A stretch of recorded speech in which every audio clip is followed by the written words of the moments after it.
Hello बच्चों, कैसे हैं आप सब? कुशल से हैं? चलिए, आज का टॉपिक हमारा गुडविल का अगले मेथड की तरफ चल रहा है। Calculation of goodwill by super profit method. हमने एवरेज प्रॉफिट मेथड और वेटेड एवरेज प्रॉफिट मेथड, वो एक ही मेथड है लेकिन उसको थोड़ा सा और एक्सटेंड किया हुआ था, एक्सटेंशन था उसका, तो वो मेथड किया था हमने। और अब हम जो करने जा रहे हैं, आज के दिन हम आपको सुपर प्रॉफिट मेथड, अधिलाभ विधि सिखाएंगे कि सुपर प्रॉफिट मेथड से कैसे गुडविल कैलकुलेट की जाती है और ये super profit method average profits के बाद क्यों बना है, क्यों जरूरत पड़ी इसकी बनाने की, या किस तरीके से। ठीक है, तो ओके, तैयार हैं? चलिए स्टार्ट करते हैं आज का टॉपिक। अब हम अगला जो मेथड है वो है सुपर प्रॉफिट मेथड, अधिलाभ विधि। सुपर प्रॉफिट, अधिलाभ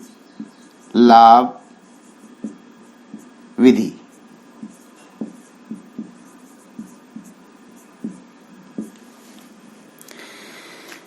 पहले मेथड में किसी ने कमियां निकाली, और आप जानते ही हो necessity is the mother of invention. आवश्यकता आविष्कार की जननी है। जब कोई कमी आती है तब नई चीज की खोज की जाती है। जब तक कोई कमी महसूस नहीं होती, कोई जरूरत नहीं लगती। देखिए, मिस्टर ए, ये मिस्टर बी, बी की बजाय कंपनी कह सकता हूं या संस्था कह सकता हूं। एक संस्था और बी संस्था है। इस संस्था ने पहले साल, दूसरे साल, तीसरे साल इसने 10,000 कमाया, 20,000 कमाया, 30,000 कमाया। दूसरी संस्था ने 30 कमाया, 20 कमाया और 10 कमाया। इसने भी टोटल 3 वर्षों में 60,000 कमाए और इसने भी 3 वर्षों में टोटल 60,000 कमाए। यानी कमाई के हिसाब से देखा जाए तो दोनों संस्थाओं ने पिछले 3 साल में बराबर कमाया है। ठीक है, अगर मैं गुडविल कैलकुलेट करूं फॉर 2 इयर्स परचेज, तो इस कंपनी की जो गुडविल आएगी, क्योंकि मुझे 60 से 60 को टोटल नंबर ऑफ इयर्स कितने हैं, 3 से डिवाइड करूंगा, कितना बन जाएगा ये 20,000। और अगर मैं 2 से गुना करूं तो कितना आंसर हो जाएगा इसका, 40,000। 3 को 20 से 20 दूनी 40। दूसरी संस्था की भी सेम कहानी बनेगी।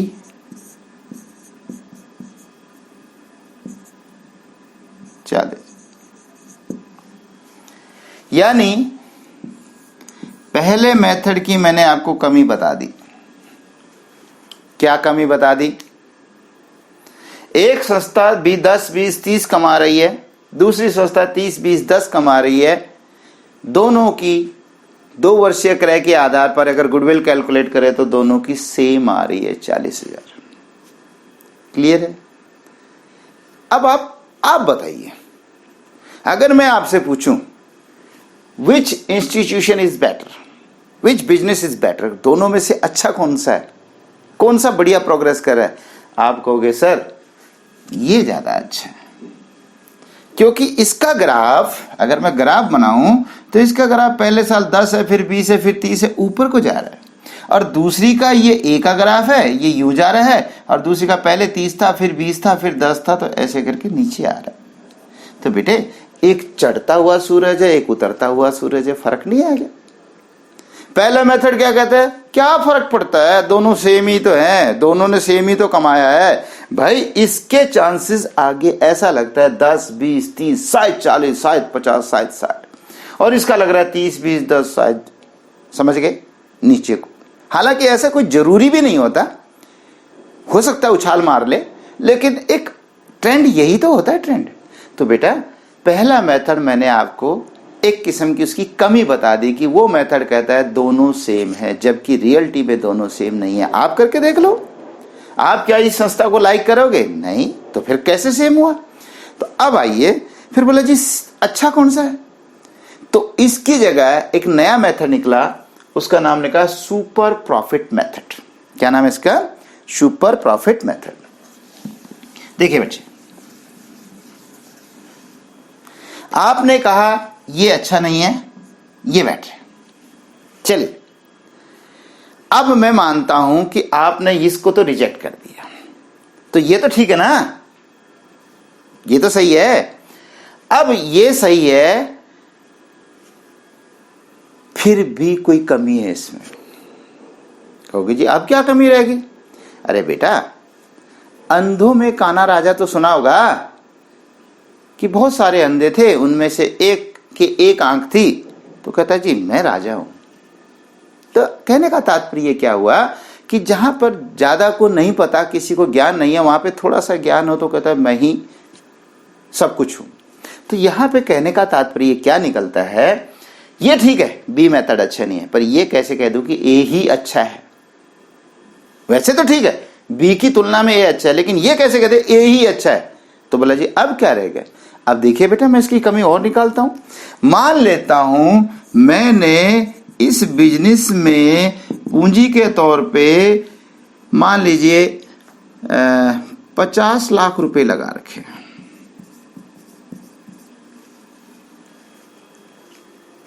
कितना लगा रखा है? 50 लाख रुपया। ठीक है, चलो 5 कर लो, ज्यादा बड़ा हो गया तो 5 कर लीजिए। 5 लाख रुपए लगा रखे। ठीक है, अब बताओ, अब ये बिजनेस ठीक है कि नहीं? कहोगे सर कमी क्या है? बताऊंगा ना, मैं कमी तो बताऊंगा, पहले आप सोचो। अगर मैं घर से 5 लाख रुपए लगाकर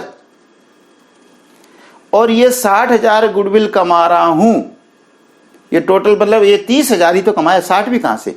एवरेज तो 40 ही आया, बल्कि नहीं ये 30 आया, क्योंकि 20 क्योंकि 60,000 तो 3 वर्ष में कमाया था, एवरेज तो प्रॉफिट उसका 20,000, यानी एक साल में तो 20 ही कमा रहा है। वो तो गुडविल की बात है, 2 से गुना किया तो साल में कितना कमा रहा है? 20,000। अमूमन कभी 10 फालतू कमा लिया, कभी 10 कमा लिया, लेकिन लगभग 20 की एवरेज आ गई। 5 लाख घर से लगा के रोज सुबह 7 बजे उठ के तैयारी करके दुकान पे जाना, सारा दिन टाइम लगाना और साल में 20,000 की कमाई। ऐसे बिजनेस को ना करना ही अच्छा है। हाँ, तरीका बताता हूं। अरे आप 5 लाख रुपए को बैंक में फिक्स डिपॉजिट करवा दो। ठीक है, आजकल 10% तो बैंक नहीं देता, पर चलिए आप एक बार मान लेते हैं, कल्पना कर लेते हैं कि 10% मिल जाए। वैसे तो 7-8% के करीब मिल जाता है फिक्स डिपॉजिट में, पर चलो एक बार 10% मान लेते हैं क्वेश्चन को इजी करने के लिए। तो बेटा तो भी 50,000 रुपए, 5 लाख का 10% कितना? 50,000 रुपए आपको घर बैठे 1 साल में मिल जाया करेगा। और फायदे, सुबह सुबह उठने की आवश्यकता नहीं। जैसे कि आजकल लॉकडाउन में हम घर पर ही रहते हैं, टेंशन नहीं है ऑफिस जाने की, हालांकि उससे ज्यादा टेंशन लिए हुए हैं कि हम सुबह से तैयार होकर आपके सामने ये वीडियोस बना रहे हैं। पर चलिए मानते हैं कि वो तगाजा नहीं है, तो बेटा 50,000 रुपए तो आप घर बैठे कमाओगे।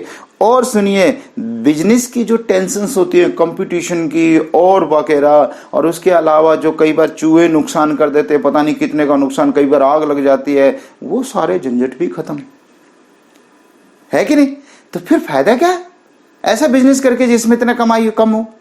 एक बात अलग है, अगर वो बिजनेस नया नया है और उसकी ग्रोथ की संभावना है कि अभी तो बहुत ज्यादा बढ़ेगा, तब तो अलग बात है। लेकिन जैसे ना कहते नहीं भाई अब तो मैं बूढ़ा हो गया हूं, अब तो मुझसे कुछ नया काम नहीं होगा, कुछ ऐसी सोच भी होती है ना, तो जब आदमी यानी एक सैचुरेशन पॉइंट पे आ जाता है, तब तो वो डिक्लाइन की तरफ चल पड़ता है, नीचे की तरफ। इसी तरह से यदि व्यवसाय लगभग सैचुरेशन पे आ रखा है और ज्यादा से ज्यादा इतना ही कमाई पा रहा था, ऐसे बिजनेस को छोड़ देना ही अच्छा है। मानते हो मेरी बात से, सहमत हो? तो बेटे ये बिजनेस मैंने दूसरी तरह से भी फेल कर दिया कि जितना गुड़ डाला है उतना मीठा हुआ कि नहीं हुआ। बेटे इनमें मुझे थोड़ा समय लग रहा है एक्सप्लेन करने में, लेकिन ये चीजें जड़ से आपके दिमाग में बैठ जाए तब ज्यादा अच्छा। नहीं तो मैं 1 सेकंड में आपको फार्मूला दे सकता था, ये फार्मूला है, दैट्स ऑल। वो तो बुक्स में भी लिखा हुआ है, फिर अध्यापक की आवश्यकता क्या रहेगी? ठीक है, तो इसलिए समझाना जरूरी है। तो पहला मेथड मैंने फेल किया। नंबर 1 कि ट्रेंड देख लिया, किसका अच्छा ट्रेंड है। नंबर 2, ये भी देखना है कि वो जितना पूंजी लगा रखी है, मैं इसको गुड़ कह दूं, जितना गुड़ डाला है उतना मीठा भी है कि नहीं। मीठा का मतलब है अगर मैंने फालतू पैसा लगाया तो मुझे फालतू इनकम होनी चाहिए, मानते हो? अब आप कहोगे जी कितनी होनी चाहिए, आप ही लगा लो, चलो आप हिसाब लगाओ कितनी होनी चाहिए। देखो, जितना बैंक ब्याज देता है फिक्स डिपॉजिट पे, उससे ज्यादा तो है ही है, ठीक है? उससे भी काम नहीं चलेगा। अगर थोड़ा बहुत फालतू हुआ तो इससे अच्छा तो बैंक में ही रखना ठीक है कि नहीं? आप कहीं नौकरी कर लो ना, कहीं भी नौकरी कर लो, आपको थोड़ी बहुत 8-10 हजार रुपये तनख्वाह तो मिल जाएगी। तो बेटा कितनी होनी चाहिए? जितनी आपको सैलरी मिल जाए प्लस आपको ब्याज मिल जाए, इससे भी काम नहीं चलेगा। प्लस बिजनेस के जो रिस्क है उसको भी तो ध्यान में रखो, तो वो भी तो रिस्क है। कहते हैं ना, higher the risk higher the profit. तो जब रिस्क ज्यादा है तो प्रॉफिट भी तो होना चाहिए। तो इन चीजों को ध्यान में रख के आपका पर्याप्त लाभ होना चाहिए। मेरी बात समझ में आ गई होगी। ब्याज को ध्यान में रखे, साथ में आप, ये तो गुड़ के हिसाब से मीठा हो गया यानी ब्याज हो गया, साथ में आप अगर कोई और काम करते तो उसका भी ध्यान रखे कि मैं कितना कमा लेता, और साथ में रिस्क भी ध्यान रखे कि व्यवसाय का। इन सारी चीजों को मिला के कम से कम इतना कमाओगे तब तो बात है। तो आइए, हमारा दूसरा मेथड ये जो इजाद हुआ है उस मेथड का नाम है सुपर प्रॉफिट। ये मेथड कहता है गुडविल सबकी नहीं भाई, सबकी गुडविल नहीं। तो गुडविल किसकी? कहता है जी गुडविल इसकी जो फालतू कमाए। अरे बेटा 2 पेट्रोल पंप खोल दो, बिल्कुल साथ साथ, बल्कि खोलना क्या है आपको दिख जाएंगे खुले हुए। एक पेट्रोल पंप पे लोग लाइन में लग के सामान ले रहे हैं, सॉरी तेल ले रहे हैं, और दूसरे पेट्रोल पंप पे वो बेचारा बैठा हुआ है कि काश कोई ग्राहक आ जाए, काश कोई ग्राहक आ जाए। एक आधा आएगा ही जरूर, पक्का। आप कोई सी दुकान खोल लो, कोई सी भी दुकान खोल लो, मैं कहता हूं शाम तक भूले भटके 2-4 ग्राहक तो आ ही जाएंगे। मानते हो कि है कि नहीं? तो उसको गुडविल नहीं कहेंगे, वो तो छेड़ोगे तो होगा भी, लेकिन गुडविल वो है जो फालतू कमाए। तो अब देखिए, कहता है जी गुडविल उसकी, किसकी? जो सुपर प्रॉफिट कमाए। प्रॉफिट नहीं, सुपर प्रॉफिट। ये सुपर क्या होता है? एक सुपरमैन सुना होगा, सुपरमैन, जो एक पर्सन हैव एक्स्ट्रा एनर्जी, जिसके पास अधिक शक्ति होती है। वो दिखाते हैं ना कि लंबा सा हाथ बढ़ाता है और जो गाड़ी नीचे गिरने वाली होती है उसको रोक लेता है, ट्रेन को रोक लेता है, वो सुपरमैन हो गया, एक्स्ट्रा पावर हो गई। तो इसी तरह से सुपर प्रॉफिट माने जो औरों से ज्यादा कमाए। तो इस मेथड में goodwill is equal to, goodwill कैसे निकलेगी? आपको एक बार एवरेज प्रॉफिट का मेथड याद रखिए, मैं अब इसको हटा दूं।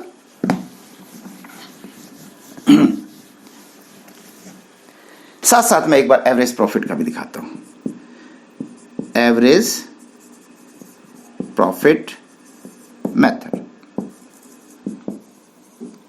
इज इक्वल, उसमें था एवरेज प्रॉफिट था ना, into number of years purchase,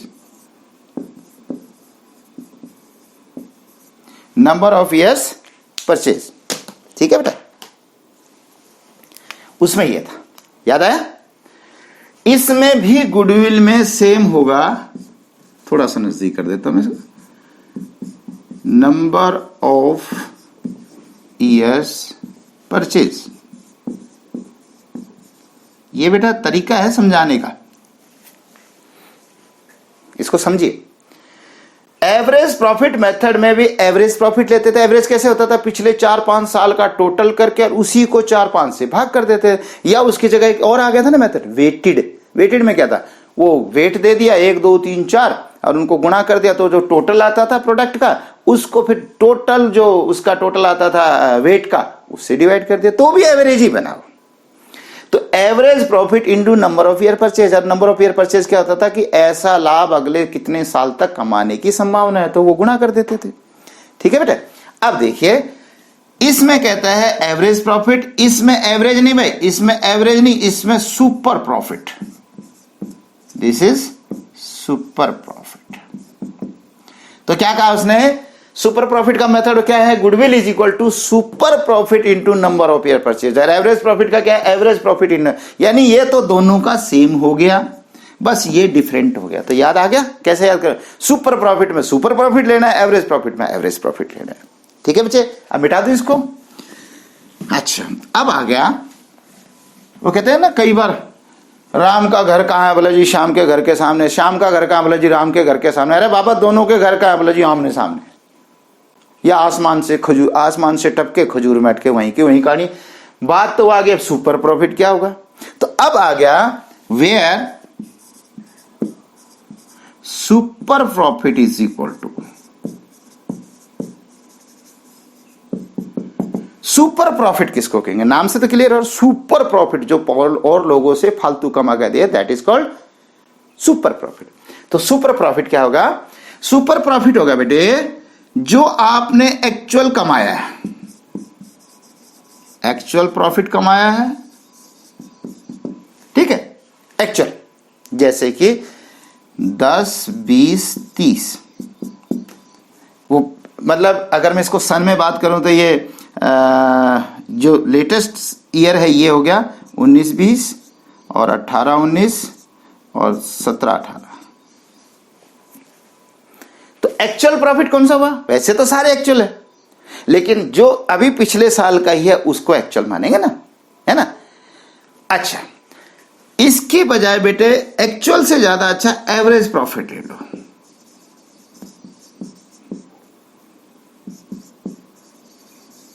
ऐसा क्यों बेटे, एक साल का आंकड़ा और ज्यादा वर्षों का आंकड़े का एवरेज कौन सा ज्यादा रिलायबल है, विश्वसनीय है। एक मैच का स्कोर किसी खिलाड़ी का, उसकी बजाय कई मैचों का स्कोर, उसकी जो एवरेज है कौन सी अच्छी है। आप सचिन तेंदुलकर की भी एवरेज देखोगे, वैसे मुझे एग्जैक्ट नहीं पता, लेकिन मुझे लगता है शायद लास्ट में उनकी 50 या 50-60 के बीच में ही कोई एवरेज रही होगी। इसको अन्यथा ना आए, मैं तो एक सिंपल एग्जांपल देने की कोशिश कर रहा हूं कि आपने ऐसा कैसे कह दिया इतना। तो एक मैच में तो सेंचुरी भी बनती है, लेकिन लास्ट में चलते चलते उनकी एवरेज 50-55 के करीब पहुंचते, ये भी बहुत बड़ी बात है, ठीक है कि नहीं। तो इसी तरह एक साल के आंकड़े से ज्यादा अच्छा 3 साल का है। तो आप कौन सा तलोगे, अगर आपके पास आंकड़ा ही 1 वर्ष का है तो आपके पास एवरेज करने का है ही नहीं रास्ता। लेकिन अगर आपके पास 2-3 वर्ष का है तो मैं कहूंगा एक्चुअल मत लेना, एवरेज ही लेना। पेपर वाला नहीं कहेगा, वो तो आपके दिमाग को देखेगा कि आप क्या करते हो, तो आप एवरेज लोगे यदि आपके पास एवरेज निकलने का रास्ता हो तो। प्रेफरेंस इसको दो, और है मजबूरी तो इसको, ठीक है बेटा। अच्छा, तो ये आ गया एवरेज प्रॉफिट। जो एक्चुअल प्रॉफिट है, सॉरी, उसमें से नॉर्मल प्रॉफिट को घटा दो।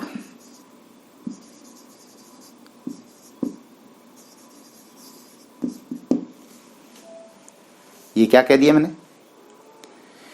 सुपर किसको कहते हैं, सुपर जो फालतू कमाए। अब ये फालतू की कहानी, एक ने 2000 कमाया, वो अपने आप को सुपर मान रहा है। एक ने 3 कमाया तो ये बेचारा ये सुपर खत्म, ये सुपर हो गया। 3 वाले से 4 ने कमाया तो ये भी खत्म, ये सुपर हो गया। और अगर 5 कमा ले तो ये खत्म। ये क्या कहानी है, जैसे ही एक को शेर को 1.25 शेर मिलता है, शेर डाउन, तो ये तो कभी सिस्टम ही नहीं बनेगा, नहीं बनेगा ना।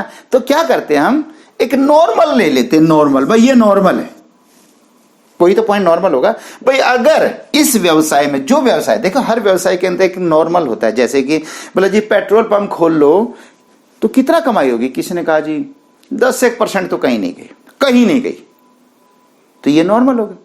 सुनार के दुकान में गोल्ड का अगर बिजनेस कर लूं, ज्वेलरी का, तो क्या कितना रहेगा भाई, इसमें 15 से 20% तो कहीं नहीं गया, दैट इज नॉर्मल। सब्जी की रेडी खोल ले तो कितना हो जाएगा भाई, 40% तो हो जाएगा, 30-40, दैट इज नॉर्मल। इसका मतलब है जो सामान्य तौर पे कहते हैं जी इतना तो हो ही जाता है, दैट इज नॉर्मल। और कोई उससे भी ज्यादा कमाए तो गुडविल का हकदार है, अदरवाइज गुडविल का हकदार नहीं है। मेरी बात समझ में आ रही है कि ऐसे अगर मैं यूं करूं, इससे ऊपर, इससे ऊपर, इससे ऊपर, तो वो तो कभी भी नहीं आएगा। और वो फिर क्या, दुनिया में केवल एक ही की गुडविल होगी जो सबसे ऊपर होगा। और दूसरी बात, वो कैलकुलेट करना भी संभव नहीं है। तो क्या करते हैं, एक व्यवसाय के अंदर एक नॉर्मल पॉइंट ढूंढ लेते हैं, भाई इतना तो आम बात है इस बिजनेस में, और इससे कोई फालतू कमाए तो गुडविल, और उसके बराबर कमाए या उससे नीचे कमाए तो गुडविल नहीं है, ये तो कमाएगा ही। आपके पेरेंट्स अगर आपके लिए दुकान खोल के रख दें, मैं कहूं कुछ भी मेहनत मत करो, सोते रहो, एक आधा तो ग्राहक आ जाएगा, भाई साहब ये सामान देना, ये तो आएगा ही। लेकिन गुडविल होती है जो लोग लाइन में लग के लेते हैं, अरे उसकी दुकान से ही सामान लेना है, उसी से बनवाना है, उसी से खरीदना है, इस तरह से। चले बेटा आगे। तो क्या कहता है, जो आपका एक्चुअल या एवरेज प्रॉफिट है, दोनों में से एक लोगे ना, उसको यदि वो ज्यादा है किससे, नॉर्मल पर। फिर मैंने बताया नॉर्मल क्या होता है, जो उस व्यवसाय के अंदर नॉर्मली कमाया जा सकता है। हालांकि कई ऐसे हैं बेचारे उससे भी नीचे कमाते हैं। जैसे हरियाणा बोर्ड का ही रिजल्ट आता है या किसी भी बोर्ड का रिजल्ट आता है तो बोर्ड एक एवरेज देता है, भाई इतना तो हमारा एवरेज है। अब कई तो उससे भी नीचे रहते हैं, जैसे साक्षरता दर है, कई तो उससे ऊपर है, कई उससे नीचे, कई उसके बराबर है। तो वो सारे खुश हो जाते हैं, अरे मैं तो एवरेज से ऊपर हूं। लेकिन जो नीचे है भाई बड़ी दिक्कत की बात है, एवरेज से कम है। तो बेटा नॉर्मल प्रॉफिट। अब फिर कहानी एक और जगह अटक गई कि जी अब मुझे एक्चुअल तो पता चल गया, क्वेश्चन में दिया होगा, ये एवरेज में निकाल लूंगा, लेकिन नॉर्मल प्रॉफिट कैसे होगा। तो normal profit is equal to, and normal profit is equal to, normal profit क्या होगा, साधारण सामान्य लाभ। अब ये बड़ा डेटा है, सामान्य का पॉइंट कैसे रखे सेटिंग, बहुत टेढ़ी बात है, पर फिर भी आपके लिए आसान दे रखा है। उसने पता क्या कहता है जी, जितना गुड़ डाला है, गुड़ को क्या कहूं मैं, कैपिटल इन्वेस्टेड। जितना आपने पूंजी लगाया है, या इसको कैपिटल एम्प्लॉयड भी कह सकते हो। कैपिटल एम्प्लॉयड विनियोजित पूंजी। जितना पैसा आपने लगाया है, जितना गुड़ आपने डाला है, उस पर नॉर्मल रेट ऑफ रिटर्न, उस पे नॉर्मली कितना कमाया जा सकता है। ये बड़ा टेढ़ा पॉइंट है। Yes, it's very tough. लेकिन बेटा आपको गिवन होगा, क्योंकि अभी छोटी क्लास में आप, ये तो बड़े बड़े लोग निकालते हैं, हाँ बहुत एक्सपर्ट निकालते हैं कि इस बिजनेस के अंदर नॉर्मल रेट क्या है। आपके लिए झंझट नहीं है, आपको दिया होगा 10%, 15%, 20% की नॉर्मल रेट है, तो आपका तो आसानी काम हो गया। तो नॉर्मल रेट से गुणा करें, लेकिन उसको डिवाइड बाय 100 करें। ऐसा क्यों, वो जैसे कहते हैं ना 10% ब्याज निकालना है, तो मान लीजिए 7,000 रुपए है, तो 10% का मतलब यूं 10 लिख के थोड़ा छोड़ दोगे, आपको 10/100 लिखना पड़ेगा। तो 100 चाहे ऐसे करके कर लो, एक ही बात है, दोनों को मल्टीप्लाई करके, चाहे वो नॉर्मल रेट बाय 100 एक ही बात है, तो क्योंकि बीच में मल्टीप्लाई है ना। ठीक है बेटा, तो ये था कि आप पहले, अब देखो सवाल उल्टा चलेगा। मैंने लिखा पहले गुडविल, ठीक है, गुडविल लिखा तो मुझे सुपर प्रॉफिट चाहिए, फिर दिक्कत आ गई सुपर चाहिए, सुपर निकालने के लिए मुझे ये चाहिए, एक्चुअल में से नॉर्मल घटाओ, फिर नॉर्मल चाहिए के लिए मुझे। तो अब जब पेपर में करोगे तो पहले, वैसे लिखना तो तरीका मेरे हिसाब से यही सूट कर रहा है, क्योंकि उसने पूछा ही सुपर प्रॉफिट मेथड से गुडविल है, तो पहले आप गुडविल का ही तो फार्मूला लिखोगे, फिर गुडविल का लिखने के बाद समस्या आ गई, फिर आप वो करोगे, फिर वो करोगे। पर जब बाद में सॉल्व करोगे तो पहले ये करके नॉर्मल प्रॉफिट पहले आएगा, फिर नॉर्मल आने के बाद नॉर्मल यहां टिकेगा, उसके बाद इसमें से एवरेज प्रॉफिट में से घटेगा सुपर आएगा, फिर सुपर को नंबर ऑफ ईयर से गुणा कर दो परचेज से, तो आपका गुडविल आ जाएगा। ये था बेटे, मैं मानता हूं मैंने समय लिया है, लेकिन मुझे लगा कि यहां पर मुझे समय देने की आवश्यकता है, क्योंकि मैं एक जिसको एवरेज बच्चा है, सामान्य औसत बच्चा है, अब आगे ना वही औसत वाली बात, कि जिसको ठीक ठीक आता है, कोई बहुत ज्यादा इंटेलिजेंट नहीं है, उस बच्चे के लिए, इंटेलिजेंट बच्चे को भी फायदा है, बस उसका एक लॉस हो सकता है, उसका थोड़ा सा मैंने टाइम ज्यादा ले लिया। लेकिन वो ये सोचे कि सर एक सामान्य बच्चे को भी तो ध्यान में रखेंगे। और फिर टीचर किसको कहते हैं, टीचर को सब बच्चों को लेके चलना पड़ता है। यदि इंटेलिजेंट को लेके चलना हो तो फिर बेचारे सब पीछे रह जाएंगे। ओके, तो इसलिए थोड़ा सा समय लग गया। चलिए, तो ये था आपका फार्मूला, ठीक है बेटे। अब मैं आगे आपको एक एग्जाम्पल करके दिखाता हूं। तो बच्चों, अभी हमने सुपर प्रॉफिट मेथड को एक्सप्लेन किया, अब उसको एक उदाहरण के द्वारा समझते हैं। ये मेरे पास 3 साल के प्रॉफिट्स हैं, 17, 18, 19, 20 के। जिसमें से एक जगह लिखा हुआ है कि जो 45,000 का प्रॉफिट है इंक्लूडिंग एबनॉर्मल प्रॉफिट, इसमें 5,000 का असामान्य लाभ भी है। ऐसा लाभ जो हो रखा है भविष्य में होने की संभावना ही नहीं है, एबनॉर्मल है। और क्योंकि हमने निकालना तो गुडविल है और गुडविल भविष्य के लिए होती है, इसलिए हम इसमें 45,000 में 5,000 कम कर देंगे। वही बात है जो हमने एवरेज प्रॉफिट मेथड में की थी, है ना, वही सेम बातें हैं, क्योंकि बात इस एवरेज तो करने के लिए यही तरीका होगा। तो एक ये the firm had assets of ₹1,00,000, firm की 1,00,000 रुपए की संपत्तियां थी, 1,00,000 की संपत्तियां थी, या टोटल एसेट कह सकता हूं मैं से। द फर्म है टोटल एसेट्स ऑफ ₹1,00,000, ठीक है, इंक्लूडिंग कैश 10,000, जिसमें 10,000 रुपए का कैश भी शामिल था। मतलब मेरे पास 1,00,000 की संपत्तियां हैं, उसमें 10,000 का कैश भी शामिल है। चलो एक बार इसको साथ साथ करने की कोशिश करते हैं।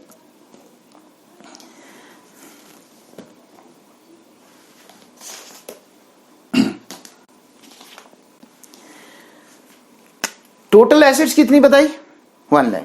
तो मैंने यहां पर एक बैलेंस शीट बनाई और उसमें लिख दिया 1,00,000 रुपए की टोटल है, और कहता है इंक्लूडिंग, उसी के अंदर शामिल है 10,000 का कैश। तो फिर मेरी बाकी 90,000 रुपए की अदर एसेट्स हो गई। अदर एसेट्स क्या कहते हो? बाकी सारी अन्य संपत्तियां हो गई। The capital of firm was 70,000, firm की कैपिटल 70,000 थी।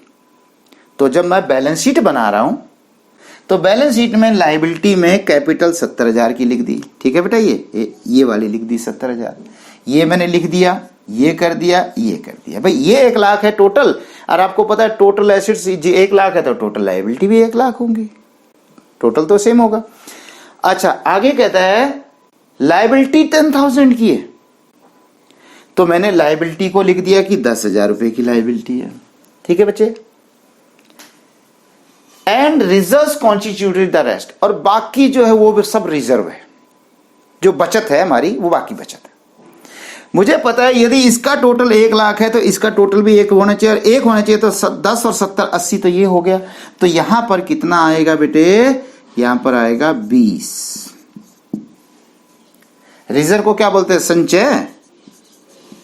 और संचय क्या होता है? मालिक द्वारा बचाया हुआ लाभ, जो लाभ हुए उसे उसने बचा रखे। देखिए बेटे एक बहुत बड़ा फर्क, कमाना बचाना अलग अलग है।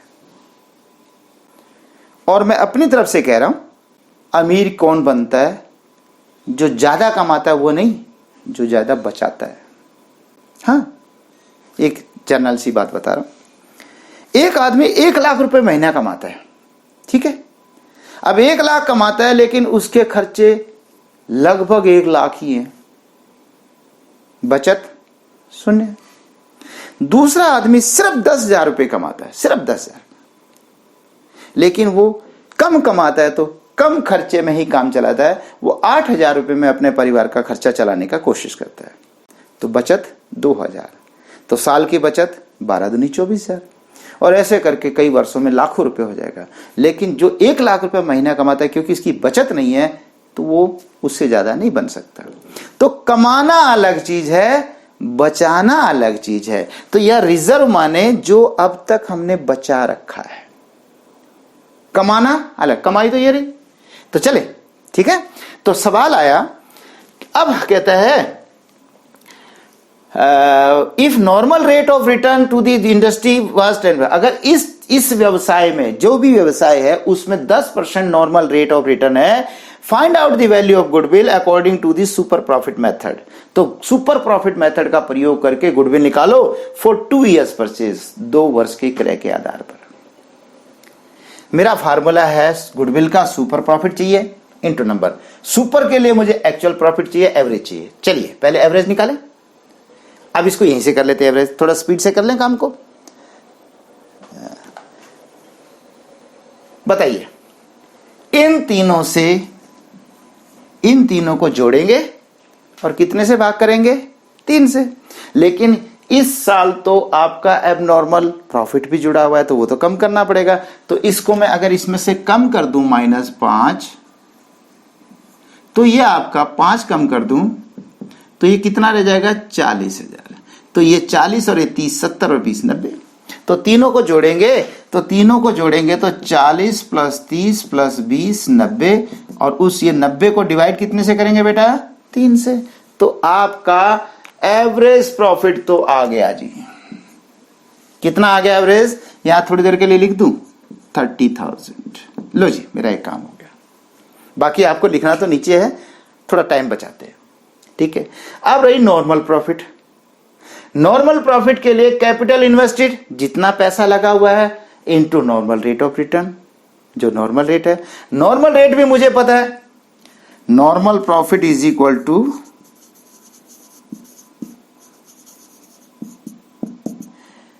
नॉर्मल रेट क्या बताया था 10%, तो 10/100, ठीक है। और कैपिटल एम्प्लॉयड या कैपिटल इन्वेस्टेड, जितना पैसा लगा है। अब मुझे इस सवाल में या तो क्वेश्चन में दे देता इतना पैसा लगा, उसने जान के घुमा फिरा के दे दिया, तो मैंने ये कर लिया कि मेरी कैपिटल तो 70,000 लग रही है।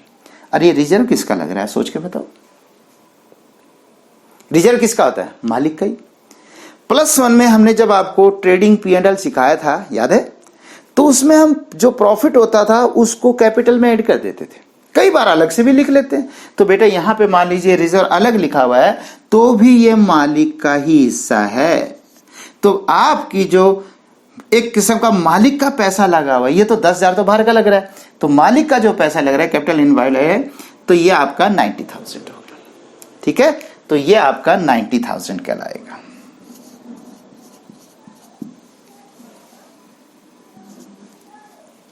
ये हो गया 90,000, ठीक है।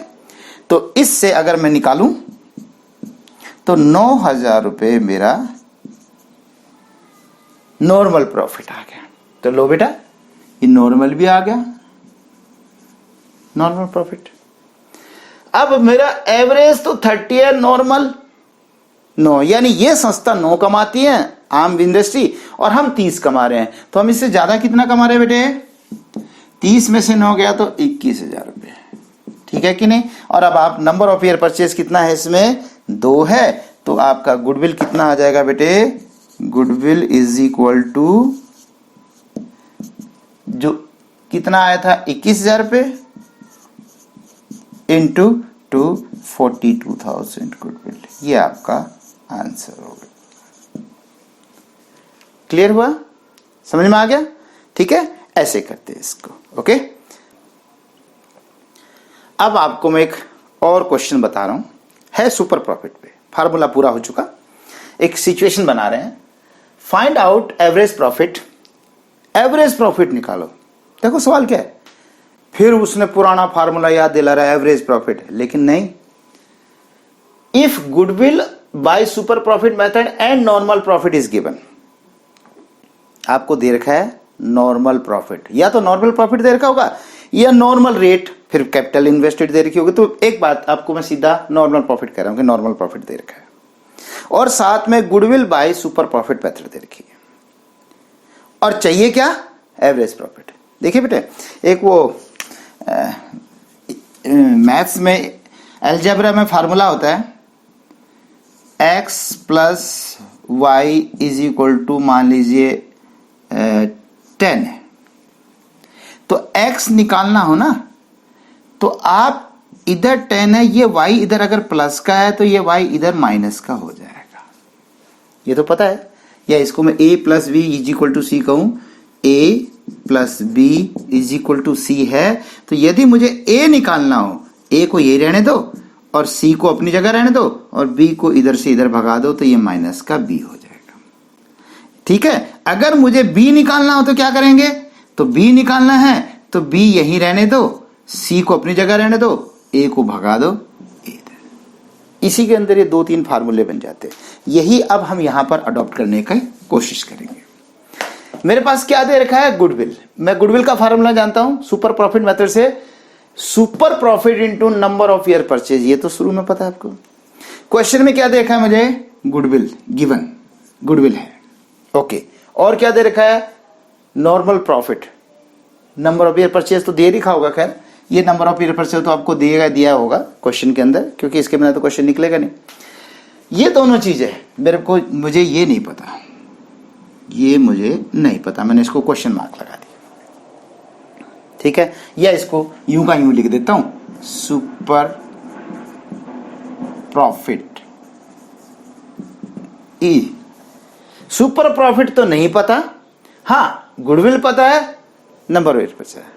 आप बताइए, वही A + B = C का फार्मूला।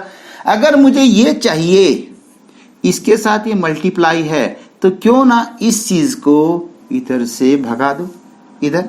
और जब कोई चीज = के इधर आती है उधर आती है, तो रूल है अगर प्लस है इधर जाएगी तो माइनस हो जाएगी, अगर माइनस है इधर जाएगी तो प्लस हो जाएगी, और अगर कोई चीज गुना में है और परली तरफ जाएगी तो भाग हो जाएगी, और अगर कोई चीज भाग है और वो दूसरी तरफ जाएगी तो गुणा हो जाएगी, बराबर से परली तरफ जाएगी। तो बेटे इधर सिर्फ दोनों चीज गुना में है, तो इसको आप इधर लीजिए। तो देखिए सुपर प्रॉफिट = क्या बना बेटे, = बना गुडविल, ये तो अपनी जगह ही रहेगा, into goodwill into number of years purchase. ये लो जी। अब चाहे इसको पूरा पलट दो, यानी सुपर प्रॉफिट यहां रख लो और सारा का सारा यहां रख लो, कोई बात नहीं, एक ही बात है। सुपर प्रॉफिट = गुडविल, तो आपका क्या निकल आया, सुपर प्रॉफिट। अब ये भी क्लियर हो गया, सुपर प्रॉफिट निकल गया। अब मेरे को क्या दे रखा है इसमें, इसने कहा है कि एवरेज प्रॉफिट बताओ। मैं सुपर प्रॉफिट का फार्मूला जानता हूं, सुपर प्रॉफिट = एवरेज प्रॉफिट, या तो एक्चुअल होता था या एवरेज होता था, तो average profit minus normal profit. यही तो होता है ना कि एवरेज में से नॉर्मल घटा दो तो आपका सुपर आ जाएगा। अब बताइए, मेरे पास सुपर दे रखा है उसने, ये आ गया ना यहां से, ये वाला सुपर यहां से निकल आया, दे तो नहीं रखा था, निकल आया। और ये एवरेज दे ही नहीं रखा, क्योंकि यही तो मुझे निकालना है, तो एवरेज प्रॉफिट को एवरेज प्रॉफिट की जगह रहने दो, माइनस नॉर्मल प्रॉफिट तो आपको दे रखा है, वो गिवन है। और या परसेंटेज और कैपिटल इन्वेस्टेड दे रखी, तो उससे आप नॉर्मल प्रॉफिट निकालोगे। अब बेटे मुझे एवरेज चाहिए, तो वही आ गया, ये क्या है, माइनस है ना बेटे इधर, तो माइनस वाला जब इधर जाएगा, यानी देयरफॉर एवरेज प्रॉफिट =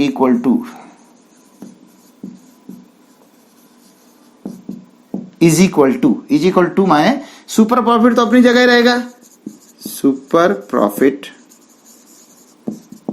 और ये यहां क्या है, माइनस, तो माइनस वाला जब इधर से इधर आएगा तो प्लस हो जाएगा इनटू नॉर्मल प्रॉफिट। लो जी, आपका भी कंप्लीट। तो एवरेज आ गया, कैसे आया एवरेज, ये देखिए। और इसको आप एक बार पॉज करके दोबारा देख लीजिएगा, क्योंकि आपके पास 2 बार 3 बार 4 बार जितनी बार चाहो, सिर्फ आप में हिम्मत होनी चाहिए देखने की, आप उतना याद कर सकते हैं। ठीक है, ओके बेटे, मुझे लगता है आज का लेक्चर यहीं तक बहुत है। Bye bye. अगला लेक्चर हम जो करेंगे उसमें हम कैपिटलाइजेशन मेथड का यूज करेंगे। ठीक है, मेरी तरफ से यहां तक कंप्लीट हुआ। बाय।